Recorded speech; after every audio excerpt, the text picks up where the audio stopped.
E o pedido de hoje foi bem diferente. Pediram para eu contar 4 atendimentos que para mim foram muito marcantes, inesquecíveis. Se fosse para eu contar todos os atendimentos marcantes, acredito que eu passaria a semana toda aqui contando. Então vamos lá. O primeiro atendimento que eu vou contar, ele foi de uma paciente que eu tinha que passar visita numa enfermaria.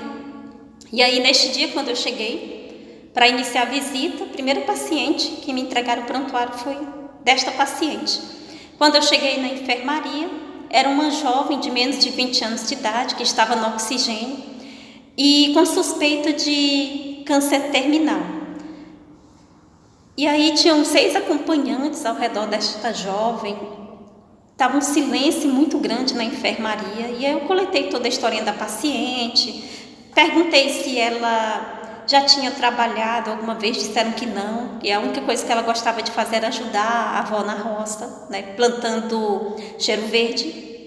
Perguntei se ela já tinha sido internada alguma vez, disseram também que não, e passei quase 40 minutos coletando a historinha dela para ver se eu conseguia encontrar algum motivo para aquele quadro que ela estava apresentando. Fiquei muito triste, porque diante da historinha dela não consegui pensar em nenhuma possibilidade. Olhei os exames dela ali na enfermaria e realmente, para quem já viu tomografia de um paciente que tem algum câncer que está se espalhando para o pulmão, iria imaginar que aquela tomografia fosse de um câncer que tinha se espalhado para o pulmão. E aí eu saí da enfermaria, fui para a salinha de prescrição e neste dia eu estava com salto alto, né? Eu andando pelo corredor, não consegui perceber que o acompanhante, que vendo que eu estava muito triste, tinha vindo atrás de mim. E aí quando eu cheguei na porta da sala, que eu peguei no trinco para poder entrar, ele falou: doutora, ele disse: você perguntou se ela já tinha sido internada alguma vez, não foi? Eu, sim. Doutora, internada não, mas ela ficou em observação lá no Hospital de Base de Brasília. E eu perguntei para ele: o que foi que aconteceu? Ele: não, doutora, ela ficou lá internada por causa de um ferimento na boca. E eu perguntei mais sobre esse ferimento. Ele: não lembro muito não, doutora, eu só sei que era causado por um fungo. Nossa, nessa hora, parece que veio aquela luz assim. E eu pensei logo: pronto, já sei o que ela tem. E aí de repente, eu lembrei que na noite anterior eu tinha assistido a aula de um médico lá do serviço, né? Que foi o Dr. Isnaldo, que tinha dado uma aula sobre paracoccidioidomicose. E aí ele disse que era para nós pensarmos nessa possibilidade, sempre que nós olhássemos um paciente com ferimento na boca, pensar na possibilidade que esse fungo poderia se espalhar para o pulmão. E eu voltei correndo na enfermaria, fui correndo mesmo. Já cheguei lá com os olhos cheios de lágrimas e falei: pessoal, acho que eu já sei o que ela tem. E aí os acompanhantes já ficaram assim, atentos. Eu acredito que ela possa estar com um problema chamado paracoccidioidomicose. E fui explicar para eles do que se tratava. E aí um deles falou: doutora, era isso bem aí que ela tinha na boca. E aí eu falei para eles: olha, agora eu vou precisar pedir a broncoscopia dela com urgência. A enfermeira que estava lá na enfermaria virou e falou: doutora, infelizmente o único médico da cidade que faz este exame está de recesso. Está de férias, ele só vai voltar daqui a 15 dias. Aí eu fiquei triste novamente. Mas aí eu negociei com eles, perguntei se eu poderia iniciar o uso da medicação naquele momento. E eles autorizaram. Eu já comecei a fazer para paciente ali medicação, pensando na possibilidade de ser fungo no pulmão. E aí voltei de novo para a sala, para poder pensar o que eu iria fazer, né? E aí das possibilidades que eu encontrei foi de transferir a paciente para a capital, para poder fazer o exame, para poder fechar esse diagnóstico. E aí, enquanto eu estava já preenchendo os papéis, os acompanhantes chegaram e falaram, foram lá na salinha, né? 3 acompanhantes disseram: doutora, nós viemos aqui para conversar com a senhora porque a nossa tia trabalha lá no Hospital de Base de Brasília. Se a senhora autorizar, nós vamos levar ela agora para o Hospital de Base de Brasília, já que eles já têm o histórico dela.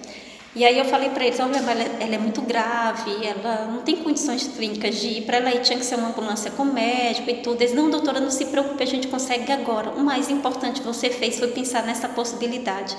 E aí, 1 hora depois, eles já estavam com a ambulância toda pronta para poder transferir a paciente, né? E aí levaram a paciente. Mas pense numa médica que chorou a noite todinha. Chorei de pensar que Deus tinha me dado a oportunidade para eu pensar naquela possibilidade justamente ali naquele momento, né? E de poder salvar pelo menos a vida de uma pessoa nessa função de médica. E aí a paciente foi, né? E aí quando foi no dia seguinte, mais ou menos umas 5 horas da tarde, eles me mandaram uma foto. Eles disseram, quando eles saíram, eles disseram: doutora, não se preocupe que não vai acontecer nada com ela, me dê seu contato que nós vamos mandar uma foto na hora que chegar lá na cidade. E eles realmente mandaram a foto dela lá chegando no hospital, ainda no oxigênio.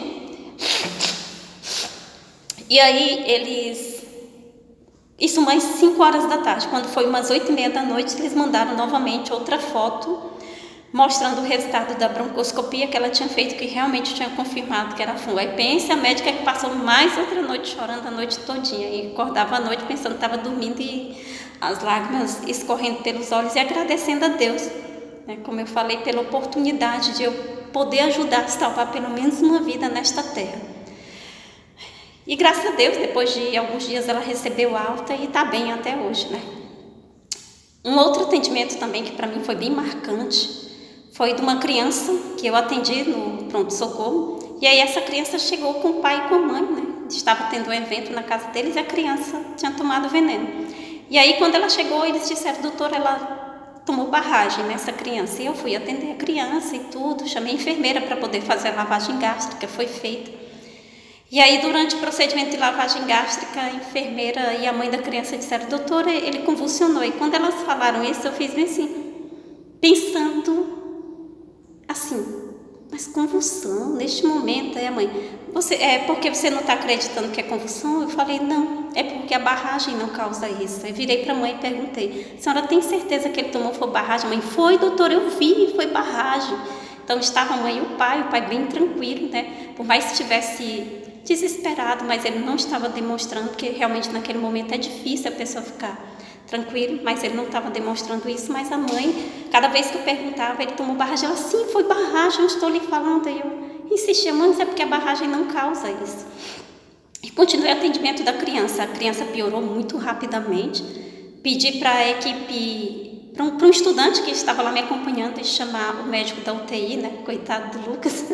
E aí o Lucas foi chamar o médico que estava lá na UTI para poder trocar uma ideia com ele, porque eu já tinha atendido várias vezes pacientes que tinham tomado barragem, nunca tinham convulsionado. E aí quando o médico da UTI chegou, parece coisa de Deus, o avô da criança chega.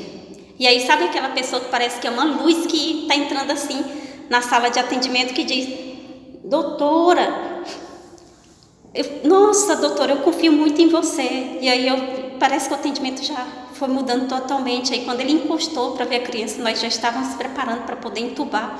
E aí eu perguntei: o senhor sabe se realmente ele tomou foi barragem? Ele: não, doutora, não foi barragem não, ele tomou foi Pirinex, ele estava na minha casa, o nome do produto é Pirinex, doutora. E aí parece que foi uma luz, porque nosso atendimento é totalmente diferente de um paciente que toma barragem. Então, neste momento, quando o médico da UTI entrou na sala, eu já pedi para ele ficar ali com a criança enquanto eu fui ligar para São Paulo, né? Porque tem um número que toda vez que chega um paciente que toma veneno, a gente pode ligar, né? Para poder, que tomar algum veneno, agrotóxico, aí nós podemos ligar. Então liguei para o Ceatox e expliquei para eles a situação e tal. Eles disseram: doutora, se for precisar entubar, entube. Se for, eles avisaram: não se faz lavagem gástrica. Eu expliquei para eles: mas é porque os pais chegaram aqui achando que era barragem, foi feita lavagem. Não tem problema, então a senhora completa a lavagem, que vai ser melhor ainda, a criança já está entubada. Faça inalação com atrovente, tudo. E explicaram que era um derivado, que eles falaram: olha, os cuidados são semelhantes aos de quem toma querosene e tal. Eu fiquei atenta a tudo isso. E aí o colega da UTI, que já estava lá com a criança, nós fomos realizar a intubação da criança, o avô ali do lado, todo tempo muito tranquilo, inclusive ele todo tempo dizendo que estava confiando muito em todos nós. E ele virou para mim e falou, né, logo após a intubação: doutora, você vai ver como daqui uns dias meu neto vai estar bonzinho. Aí ainda pediu para tirar uma foto, né, com a equipe, né, e realmente, aí quando a ambulância do SAMU chegou, a criança realmente estava muito grave, muito instável, que nem estava dando certa transferência da ambulância do SAMU, porque a criança ia ser transferida para um hospital privado aqui da cidade, para uma UTI, né, pediátrica privada, mas pelo SUS mesmo, né? Tudo pago pelo SUS, porque não tinha vaga no hospital que ela estava. Mas graças a Deus deu certo essa transferência, apesar da criança ser muito grave. E aí 5 dias depois, quando eu chego no hospital para poder entregar um documento lá, aí eu vejo a criança lá no corredor do hospital. E aí a mãe assim na porta assim, e o menino estava em pé no corredor. Nossa, pessoa. Só quem trabalha mesmo na área da saúde sabe o quanto que isso é gratificante. Então, fiquei muito feliz e lembrei do abraço daquele avô. Na hora que a ambulância do SAMU estava saindo para levar a criança, ele voltou da porta do hospital, procurou pela médica, perguntou onde eu estava e foi lá até onde eu estava, me deu um abraço e agradeceu muito pelo atendimento e falou: eu confio muito em você e acredito que Deus está contigo. E eu fiquei muito feliz nesse momento e mais feliz ainda quando eu vi a criança recuperada. Um outro atendimento, né, que eu realizei, que para mim foi marcante, foi de um jovem que já estava internado no hospital há um mês e tinha sido transferido para o setor que eu estava. E aí, quando eu cheguei para passar a visita, né, estava com um acadêmico, que hoje já é médico, né, doutor Cleito, e eu com a prontuário do paciente debaixo do braço perguntei. Cheguei na enfermaria, era um rapaz que estava preso, né, tinha os policiais e estava a mãe dele.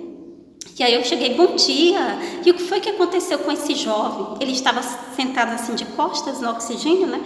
E aí a mãe dele botou a mão na cintura, a mãe dele bem alta, né? Botou a mão na cintura e falou: agora só faltava essa. Meu filho internado aqui há um mês e chega uma médica dessa e pergunta o que foi que aconteceu com ele. Foi pneumonia, não está vendo não? Aí eu falei: ô senhora, me perdoe. É porque com estes caroços aqui no pescoço aqui, eu só pensaria em 2 possibilidades, o HIV ou linfoma. Por isso que eu estou lhe perguntando o que aconteceu com ele, porque eu queria pensar em outra hipótese além dessa pneumonia que eu acabei de ver aqui em cima do prontuário. E ela: linfoma, doutora. O pai dele e o tio dele morreram de linfoma. Por que você pensou em linfoma? Eu expliquei para ela: porque ele tem muitos caroços aqui no pescoço, esses gânglios aqui. Então a gente tem que pensar nessa possibilidade. Aí eu fui coletar a história completa, expliquei para ela: eu só preciso de um hemograma e um outro exame de sangue, que eu acredito que daqui a 40 minutos vão estar prontos. Se realmente eles vierem com alteração, que eu estou esperando, né? Porque eu estava esperando que o leucócito viesse alto. Aí eu vou lhe afirmar que realmente possa ser uma dessas 2 possibilidades. Então, se for linfoma, o leucócito vai vir bem alterado. E aí, realmente, quando o hemograma chegou, eu vi o resultado, o leucócito estava bem alterado. E aí eu expliquei a ela, transferi o paciente para a UTI. E aí foram dados os segmentos, né? Então, neste dia eu agradeci bastante a Deus por Ele ter me dado essa oportunidade de pensar nessa possibilidade para poder fechar esse diagnóstico. E eu ter sido útil ali na vida daquele paciente, daquela família. E um outro atendimento, né, o 4º agora, foi de uma criança que estava no hospital, foi tomar sangue e teve reação ao sangue. Então ela começou a ficar muito sonolenta e rapidamente ela ficou muito grave, esta criança. E ela foi encaminhada para a sala vermelha e nós fomos atender a criança. Neste momento eu pedi para chamarem também um outro médico que estava na UTI, né, doutor Pedro, para poder participar do atendimento. E aí ele rapidamente desceu e foi participar lá do atendimento dessa criança. Rápido, a saturação dessa criança começou a cair. E aí nós nos preparamos para poder realizar a intubação. E na hora da intubação dessa criança, nós intubávamos a criança e a intubação estava correta e ventilávamos e saía muito líquido pelo pulmão. Acredito que ela estava tendo edema agudo de pulmão, mas era tanto líquido que a ventilação com o ambu não estava sendo suficiente para oxigenar a paciente. E aí foi preciso, em várias situações, nós tirarmos o tubo, aspirarmos a paciente, ventilar com o ambu e a máscara, aspirarmos a paciente. Teve um momento que... E a saturação caía muito rápido. Teve um momento que a saturação da paciente foi para 17, assim, algo inexplicável na medicina. E rapidamente nós tirávamos tudo e ventilávamos a paciente com o ambu e a máscara. Foram mais ou menos umas 6 tentativas de intubação. E aí durante esse momento, né, que a paciente tinha descido para poder ser atendida, eu lembro muito bem que o avô da criança, que era quem estava acompanhando, chegou e falou: doutora, você está precisando de alguma coisa? E aí ele veio rápido, né, porque eu perguntei se ele queria ficar ali na sala, porque eu sempre pergunto. Ele disse: não, doutora, eu não quero ficar aqui não, sinto mais confortável lá fora, mas você está precisando de alguma coisa? Ele perguntou bem alto. Eu falei: sim, doutora. Eu falei: sim, senhor, ore por ela e pela equipe. Ele, tá bom, doutor, eu vou orar. E aí ele saiu. E aí nesse momento ele ligou para a mãe da criança que estava em Açailândia. A mãe chamou os vizinhos para a casa dela. E nas orações, como eles depois estavam contando, eles pediam a Deus para não deixar a criança precisar ser entubada. E realmente a criança, depois de várias tentativas de intubação, a saturação caía muito rápido e tudo. Nós passamos praticamente 2h30, 3 horas ali naquela situação daquela criança. E aí, de repente, quando o colega da UTI foi mais uma vez tentar intubar a paciente, né? Eu acho que já era mais ou menos a 7ª vez que nós já estávamos fazendo o procedimento. A criança segurou aqui no braço dele e falou: ei, o que você está querendo botar aí na minha boca? Nossa, pessoal, o olho da equipe toda brilhou. Então nós vimos que o nível de consciência da criança estava voltando, a saturação dela estava começando a melhorar, estava diminuindo a quantidade de líquido no pulmão. E aí, a partir desse momento, nós tentamos mesmo a ventilação não invasiva, algo assim inexplicável na medicina. E depois de 2 dias a criança estava recebendo alta muito bem do hospital. Então esses foram atendimentos para mim muito marcantes. Acredito que nunca mais eu vou esquecer nenhum deles, assim como outros atendimentos dos quais eu já participei. Desejo a todos vocês uma excelente semana, um grande abraço e eu vou continuar sempre aqui à inteira disposição.